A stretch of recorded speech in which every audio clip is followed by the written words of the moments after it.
That was one of the worst phases before the treatment started. I asked my oncologist that what would I feel, and he said, well, that is one question he could not answer because different people have different uh, outcomes and different symptoms.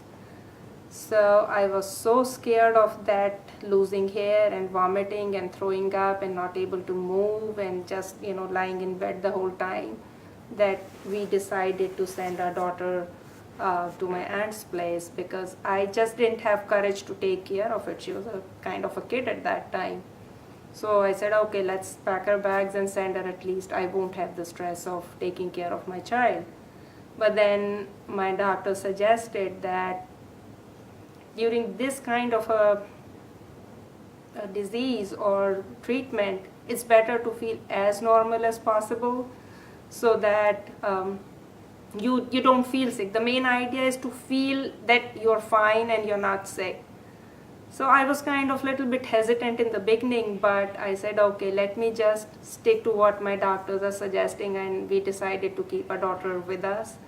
And I think that was a very good decision we did because she helped me think other than myself. I had to do certain things for her which nobody else could do. So it was good that we decided to keep with us. But the time between the diagnosis and before we started the treatment, it was a very scary part, up till the part I had my first chemo.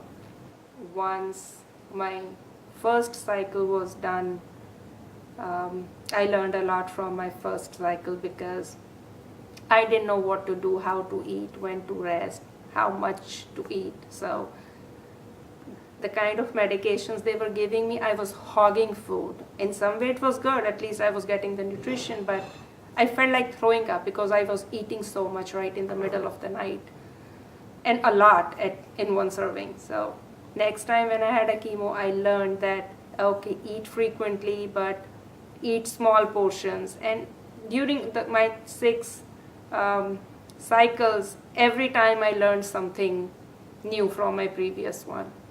So I never stopped learning from my previous mistakes which I did or things which did not suit me. I kept on improvising on up till my chemo was over. First time when the doctor told me, he said that it should be chemo as well as radiation. Well, what choice do I have? So I have to have a treatment. And the first thing they said was they were just 6 cycles, 3 weeks each. Okay, so fine, I'll be done in 3 months. So that was a first positive out of the negative thing. I guess every cloud has a silver lining. So 3 months, okay, I can take it. But it was later when I showed to other doctors, they all decided that there would be no radiation, only chemo. I said, okay, one thing is out, radiation is out. Now I only have to think about chemo.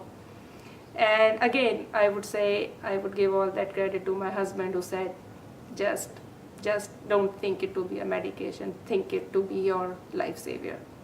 So that's how we started, with a prayer in my mind, and there was no other choice for me. I didn't want to go for any other possible treatment except what was more conventional and which I knew what I was getting into, and I knew I had all the best doctors with me. So I had faith in my doctors. Whatever they are doing, I'm ready to accept it. And I just did it.